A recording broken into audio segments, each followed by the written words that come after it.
Oh my goodness, Mr. Matthew Patrick, brother.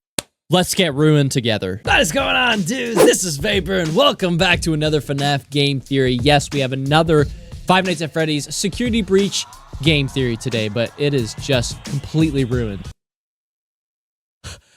We got our own first ending on the game. We tried doing some other endings in a stream, the other day, but it did not work out very well. I ended up missing something, and we didn't even get the ending, and then I had to go to work. And then I had a really bad day yesterday to where I didn't get to sleep until like 27 hours later. Yes, that was pretty nuts. But we're here. We're gonna catch up on all security breach ruin related stuff. We're gonna have a Try Not to Laugh challenge security breach ruin related tomorrow, I believe.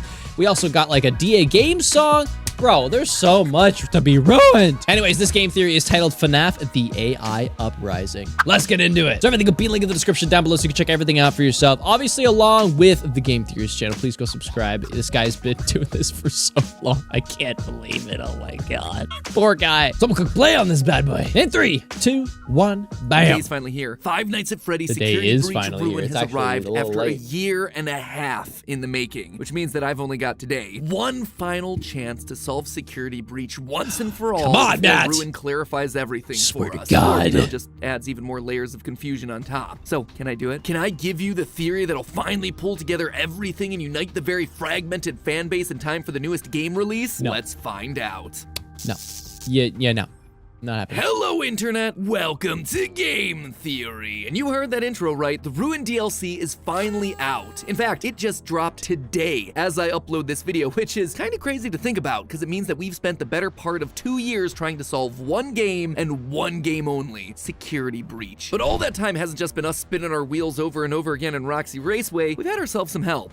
Kinda. Since the release of Security Breach, it's felt like the new Tales of the Pizza books have been trying to offer us clues as to what the story of Security Breach was trying to be. But those clues have been, challenging for the community to interpret, to say the least. Mimics and Tiger Rocks and Dr. Rabbits, the storyteller Edwin GGY, the list has been huge, and even if you follow every detail of every book, I can't keep up with it. It's darn confusing. But finally, with the release of this latest book, Tiger Rock, everything has come into focus for me. I think I finally get it. I think I finally understand the story that modern FNAF as a whole has been trying to tell us this entire time, which, you know, is kind of a good thing, because it'll put us all on the same page as we try to theorize moving forward. This theory, I suspect, is the final key to the puzzle. The thing that's gonna help us all every understand time, bro. what the heck we're seeing throughout the new DLC and from this point forward in the franchise. And I suspect it all comes down to one topic, AI. Now, obviously, AI has been the buzzword of 2023, talking about how powerful it is. I feel like it's more about it taking our AR, jobs, no? concerns about the ethics of it. If you read an article online, there's a chance that it's been written by ChatGPT. See some cool artwork that just won a competition? Turns out Dolly made it. Watch a cool YouTube video? Geez, Pat, you're using a lot of power. You wouldn't last 1 minute playing 2020 mode, which I totally beat on my first try, by the way. There's a chance that those voices were produced by AI. But before we talk about it, what exactly is AI? Basically, artificial intelligence is a machine's ability to think like a human. You feed the machine a bunch of data, and the computer brain is able to learn from it. It ingests all that information and then makes decisions based on that data moving forward. Yeah, it's good old machine closely learning. Parallels the way that we learn. We also ingest data from our environment and then use that data to make our decisions. And just like with a human, the more data that you're feeding into these things, the more sophisticated and well-rounded the responses become, and the more lifelike it seems. Well, within reason. You see, there's a problem with all of this. You have to be careful about the data that you're feeding it. If you aren't properly filtering the information that's being ingested, making sure that it's factual and unbiased, then bad things are gonna start to happen. If I put in a bunch of misinformation, the responses I get back are just gonna be wrong. And that makes sense, right? The computer doesn't know any better. It only knows what we tell it. But things can actually get a lot worse than that. What if I put in a bunch of hateful opinions or biases? Well, that's exactly what you're gonna get back. You're gonna get a dark reflection of that data. And we saw that exact situation play out live in real time over on Twitch last year. Back in December of 2022, one of the big trends was an AI-generated show called Nothing Forever. This show was designed to parody the old comedy series Seinfeld, with its dialogue and assets all being generated by AI in real time. ChatGPT for the scripts, DALL-E, Stable Diffusion, a few others. And I gotta say, it was impressive. Not only was this thing a pretty darn accurate replica of the classic series, but it was also just cool to see how all these systems could work together to make something entirely brand new. That's but then so one day, creepy. GPT-3 experienced outages, prompting the creators to switch over to a different AI chat system, one that was less filtered, one that was less sophisticated with its ingested data. All of a sudden, the jokes the AI was making in the show became harmful and abusive. Characters started using slurs and making hateful jokes, and the show got suspended from Twitch. Bad data equals bad results. But then, how does this all apply to FNAF? Well, each new Tales of the Pizzaplex book has leaned more and more into AI. In The Mimic, we watch as Edwin, a close parallel to Henry from the games, makes an AI program to help entertain his son while he's away at work. In The Storyteller, we watch as that same AI system gets installed and starts controlling the entirety of the Pizzaplex. In the epilogues, we watch as an AI program takes its ingested data too seriously, ripping the arms and legs off of people, wrongly assuming them to be robots. Bad data again yielding bad results. And the newest story, The Monty Within, makes all of this crystal clear when a boy named Kane gives a presentation about the human brain. He proposes that the left hemisphere of the brain is essentially like a computer, an AI within every person. That AI is then responsible for all the negative self-talk and flaws that human beings have. Quote from the story, "My point is that AI can only use what it's given. When the AI has bad data, it can turn into something that's harmful to itself and to the systems around it." The actual theory that this guy's spouting is a little bit out there in terms of realism, but the fact that he specifically calls it the AI within, it's no coincidence. The new villain of FNAF is rogue AI, unpoliced and then unleashed, with us humans helplessly trying to pick up the pieces too late and getting ripped to shreds in the process. But obviously all that's just happening in the books. Nothing like this actually exists in the games, otherwise we'd be aware of it, right? Right? It has been there and it's been under our noses the entire time. If you take this knowledge of AI from the books and start to take a look back through the games, you can see Scott sowing the seeds for these ideas as far back as Help wanted. In fact, I actually called this very plot twist 4 years ago. Then again, to call this character William would be missing a huge chunk of this game's story. This isn't William. It's no longer the same guy. He's now an AI replicating the behaviors of William. To truly unpack what I'm talking about here, we have to actually rewind all the way back to FNAF VR and the origins of Glitchtrap. It's hard to remember this now, but when the happy waving bunny virus first filled our screens, there was a lot of confusion about what exactly he was. Was this the spirit of Afton manifesting within the code, or was he just a digital copy of Afton? We're told in the game that... I mean, they sent us that stuff in the first place with no explanation, told us to scan it. It was just junk. Circuit boards and things like that. Looked pretty old. Somehow, though, there was usable code on some of it. He's Afton, scanned the system off of circuit boards, but how exactly? Afton is and was always still a human. That's using his likeness. Circuit board. Back then, possession was the order of the day. Remnant, spirits infused into animatronic parts, and so for a long time, we just collectively settled on the idea that Afton had somehow managed to escape his purgatory of Ultimate Custom Night by attaching a piece of his soul to a circuit board that was buried in the spring-lock suit that he was wearing. That circuit board then got scanned during the events of FNAF VR and AR, creating Glitchtrap, a virus just that would then spread throughout Fazbear's systems, eventually passing into Vanessa. The series moved on, and we all moved on with it. But I would be lying if I said that this was the cleanest solution out there. The solution implied that Fazbear Entertainment went to the burned-down FNAF 6 pizzeria, found the spring-lock suit with Afton's dead body still inside, and then just, took out the circuit board to use. Somehow I'm not convinced that the workers would have been happy to continue their job when they pry open a suit and discover the remains of the company's founder inside. And yet, that was just the best that we had, because up to that point, that was largely the rules of the series. It was about the supernatural, not the sci-fi. It was possessions and ghosts, not rogue AI and technology on the fritz. Or at least, we didn't think the series was about that yet. But we were wrong. Definitely is now. World, take a look at the world map for me. It's messy, right? This thing is just so odd. Like it's hacked together with no transition between the lands. It's complicated with all these twisting pathways that have no rhyme or reason to them. And then also, just on a basic level, why is it so zoomed out like this? Say what you will about Scott Cawthon's game programming, but he should know enough to make a better, more usable map than this thing, right? Well, that's because it's not a map. It's a diagram. It's a blueprint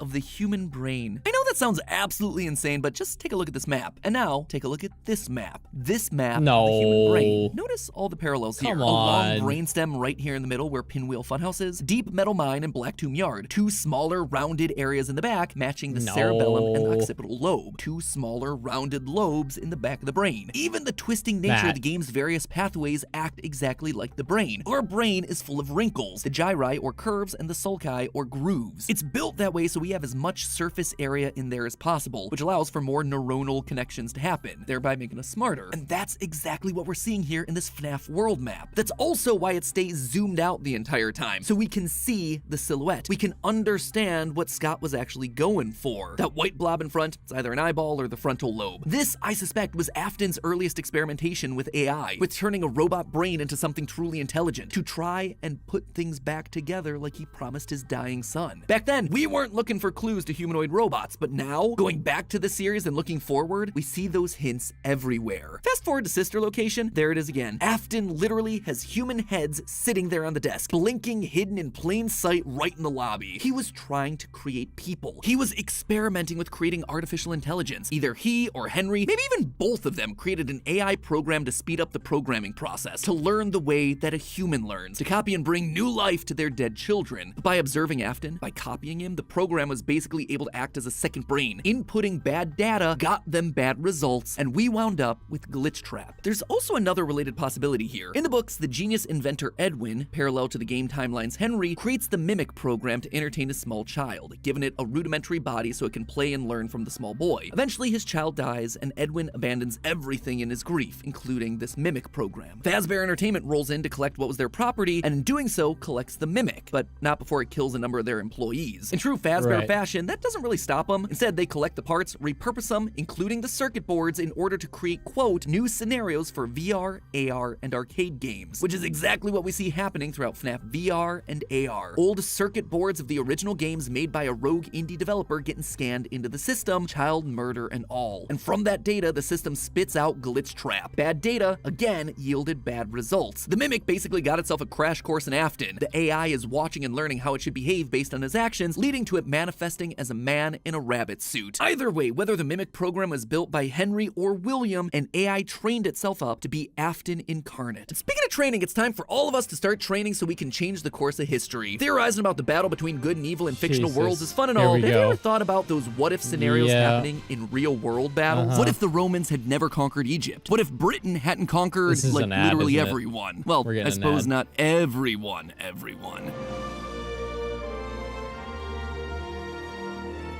Regardless, thanks to today's sponsor, Rise of Kingdoms, okay, yeah, whatever. Which means it's now time to talk about the elephant in the room, or I suppose the elephant down in the basement, Crispy Boy Burntrap. Burntrap showing up during one of the endings of the Security Breach was one of the weirdest and most frustrating things to ever happen in this franchise. We all collectively rolled our eyes and uttered his catchphrase, "I always come back," thinking, yeah, but did you really have to? It just raised more questions than it answered, like, how are you still alive? Was Henry wrong about Remnant being destroyed at high temperatures? Did Afton manage to escape the fire? It was nearly impossible to say. We had a few ideas that involved Vanessa repurposing Glamrock Bonnie's endoskeleton, but now I think we actually know the truth. And again, that truth is rooted in this AI concept. Probably the best and scariest part of Security Breach was the utility tunnels, a bunch of narrow passageways full of endoskeletons that only attack when you're looking at them. But throughout this area, there's also a lot of posters on the wall. Weird posters, all meant to teach the Glamrock endoskeletons how to behave, how to correctly hold a child's hand, how to play nicely with other kids, how to not scare a girl in a bed that has a bedspread and lamp of the FNAF 4 house. Hold on, that's not just any bed either, it's a hospital bed. Oh, that feels like it has huge implications for the lore of FNAF 4. Anyway, that is not my focus right now. The point is, the endoskeletons down there in the basement, they're being trained up. They're being taught. They're being educated one by one. Data is being ingested by their systems. My suspicion is that whoever's doing the training down there, they're trying to find the right mix of data, the right combination of inputs to get the desired output. But what would that desired output be? Afton. You see, these robots have clearly been tampered with. If you keep looking, you see one poster where the robot is being taught not to knock over the cake. But then the X has been crossed off and replaced with a purple check mark. Yes, we do want that bad behavior. When you see a hurt child, don't help them. But as one last reveal for this section of the game, in the big final room, we see an endoskeleton wearing purple bunny ears and another purple rabbit behind him. That right there is Vanny, messing around with the new Mimic line of Glamrock endoskeletons. It literally reveals her plan to turn one of them into the new Afton. She's finding the inputs that are required to create an army of evil Afton bots. She's looking for the data that produces her bad results. And that, ultimately, is what Burntrap is. The body of Afton with the mind of a mimic. The epilogues of the new book series take place in the FNAF 6 location under the Pizzaplex as it's being built. A new shipment of animatronics arrive, but one of these is unlike the others, looking burnt and mangled. Since they can't put this burned one up on stage with all the other new animatronics, one of the workers decides to program it to tear the heads and arms off of the junk endoskeletons that are just lying around. This obviously goes horrifically wrong though when the little robo decides to take his programming a bit too seriously. He starts ripping the heads and arms off of anything that looks humanoid, including construction workers and later a group of teens who sneak their way in the facility. We learn, alongside the teens, that this thing is also running a version of the Mimic program, and that it likes to wear costumes. It's also physically able to contort itself into any animatronic costume or shell that it needs to, expanding and contracting to fit any space or shape that it needs, even if that space is a human body. Quote, in a nanosecond, one of the Mimic's spidery legs reached out and peeled open the back of the blue dog costume. The instant the costume was breached, the Mimic wormed its way past the edges of the matted blue fur. Shockingly, the Mimic shoved itself inside the costume with Kelly. Lucia heard a sickening crunch. So hold on a minute. A Mimic in the ruins of the FNAF 6 pizzeria that likes wearing old costumes, even if there's already a human body inside? That right there, that is Burntrap. That's why we see what are essentially new glam rock animatronic parts entwined with the old fleshy parts of Afton. It's not that Vanessa rebuilt the body and just decided that they'd make for good decoration. The Mimic is literally contorting itself to fit in with what remains of Afton inside of his existing suit. So feed an AI program a bunch of data about a serial killer and boom, you get yourself a serial killer. But feed an AI too much data, or data that conflicts, things start to get messy in a hurry. Enter Tiger Rock. In the books, AI is represented by two main creatures. One is obviously the Mimic that's roaming around in the basement like we just talked about, but the other is another version of the Mimic program, Tiger Rock, an AI that's in charge of the Pizzaplex. A tiger that, very specifically, has mismatched blue and green eyes. A very literal way of showcasing the two clashing forces that are operating inside of it. But what exactly are those conflicting forces? The book never makes it clear. In our last theory, I spoke a lot about how Edwin and his son David are stand-ins for characters from the game timeline. One of the creators of Fazbear Entertainment, Henry, and his young daughter, Charlie. In the book, the Mimic was built to copy David, and so presumably in the game, if the Mimic's there, it would also be designed to potentially copy Charlie, who was sadly killed by William and goes on to possess the puppet. And wouldn't you know it, just like the David AI taking control of the Pizzaplex in the book, that's why we're seeing puppet imagery weirdly spaced throughout the game, in puppet-colored wires, weirdly placed plushies, painted staff bots. It's an AI that's taken over the operation of the Pizzaplex, infusing itself into the very wires of the building. That's why both the books and the game have conversations written in weird, mysterious shape-based lettering. It shows us that the Mimic program, Edwin's son, the entity controlling the Pizzaplex, the puppet, Charlie, and Henry are all connected. But while I am absolutely convinced that Charlie exists in the wires of the Pizzaplex, one thing that I haven't been able to answer yet is why all the imagery is evil. We're not seeing plushies of the marionette, we're seeing plushies of the nightmare puppet all over the Pizzaplex, the scary, evil version of the character. Why though? This character is not evil. If anything, this character is pure good. Is it because suddenly the puppet's vindictive? It's mad about being killed? Maybe it's angry that it's been summoned again to have to protect another generation of kids? No, I don't think so. In my last theory, I suspected that it had to do with Afton being mixed in with the puppet program. So you have these two competing codes, these two competing forces having to share one space, one body, for lack of a better word. And I think that I was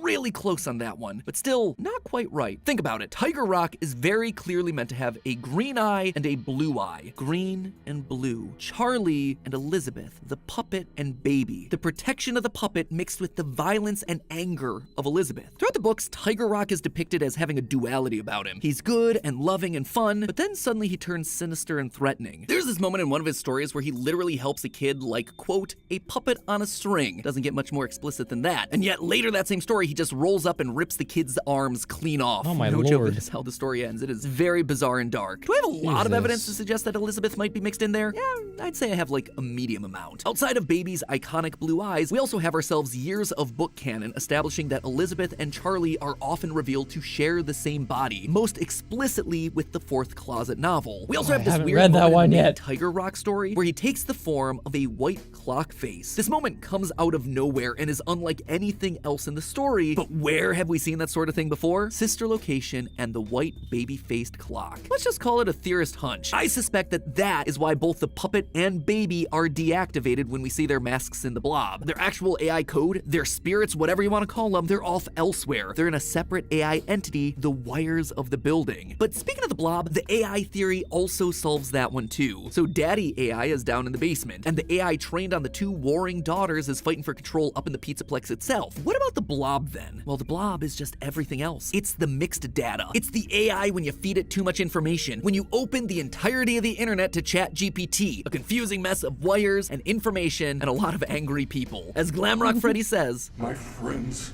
are here." Take a look at this description for the mimic from one of the book's epilogues. Quote, "Creeping out the back of the overalls-clad mushroom was an abomination of twisted and contorted metal. A mass of metal joints with wires, with one of its eyes on one leg and the other on its back. One of the legs extended from where its mouth should have been. Unlike the mimic's footfalls when it was upright, this configuration of the mimic's parts made a tisk-tisk sound. A sloppy ticking that was at the same time squelching wet and dryly brittle." End quote. There is only one creature that's still around in the series that matches that description. The blob. That's right, I'm telling you that I think the blob, this confusing, weirdly designed mess that we found in the basement of the security breach, is actually one final version of the mimic. Just listen to the sounds that it makes. Its appearance and the sounds that it makes match how it's described in the book almost word for word. A twisted body that's able to grow and shrink, slither into suits, expand and contract, a mass of twisted and contorted metal parts, wet yet dry sounding movement. It is absolutely him. There's even some in-game evidence to suggest that this is more than just speculation. The Fazwatch tells us that a huge amount of power goes down to the basement. We all thought that it was meant to keep Burntrap's body alive. But what if instead it's to keep the blob alive? In the books, whenever the mimic appears, the lights tend to flicker and go out as it draws power from anything around it. That also means the ending then, where the blob scoops up Afton, it's just him ingesting more data. The Afton data. It's all the data coming together, getting mixed up, getting more complicated inside that Freddy spaghetti. It's a mimic sweep. And, as I discussed in a previous theory, it's also why I suspect that Gregory is not who he says he is in the Ruin trailer. It's the mimic still. An AI now trained by watching Gregory's behavior throughout Security Breach, hearing Gregory's voice talking to Freddy. Bit by bit, this AI is absorbing everything around it, learning from it, assimilating it. And we'll see how that ultimately plays out in Ruin. Or, you know, maybe I'm completely wrong. So, with that theory out of the way, what are you guys doing now? The game is out today. Literally today as this one's uploaded. Oh, so he hasn't you're all played probably it. Scrambling to get through it as quickly as possible to see whether I got anything right. Literally anything right. I'm actually doing the exact same thing right now over on GT Live. Tom and I are probably playing through the game as we speak, so please keep an eye out on GT Live for all those uploads coming soon. That lore is not gonna be finding itself. Happy hunting, dear theorists. Fingers crossed that I'm not completely disproven in the opening minute of the game and that we get the triumphant return of Music Man. And as always, my friends, remember, it's just a theory. A game I was waiting theory. for that. Thanks for watching. But wait, yeah, we didn't get the Music Man. The DJ Music Man. Where the hell did he go? I didn't even think about that. Where the frig is the Music Man? I don't even know if we could access his area. Did we even get to his area? I don't think we did. So I went into that theory not knowing that he hasn't played the game yet, because I guess he played it afterwards. So, MatPat, you're right. I never thought I'd really say that, but you are right. That whole end scene there where you talked about Gregory being mimicked, and it wasn't actually Gregory in the trailer. You're right, it wasn't. We were all right. Can I just say that the most replayed section of his video is when the sponsorship ends for Rise of the Kingdoms. The one thing that I did like about this theory is when he talked about Glitchtrap and how it's not actually Afton. It's just a bunch of his piece of him, his circuit board, that got taken out of the old suit, and now it got put into some mimic scenario or something or other. I can't remember. These videos are always so long, I have to like skim through it again to remember. The whole brain thing for FNAF World is a little far-fetched if you ask me, but hey, you were right about some things. Well, guys, that was my reaction to the most recent FNAF game theory. This was pre-Ruin, by the way, now that I've figured that out. And that was titled FNAF The AI Uprising. Hope you guys enjoyed. Let me know what you guys think in the comment section below. And if you played Ruin, let me know what your favorite part was. I would love to know in this video. And everything will be linked in the description down below so you can check everything out for yourself. Obviously, along with the Game Theorists channel. Please go subscribe. Put the bell notification on so we can get notified for when he says he's right in the next video. So like it if you enjoyed, subscribe for some more videos, and I'll see you in the next one. So bye.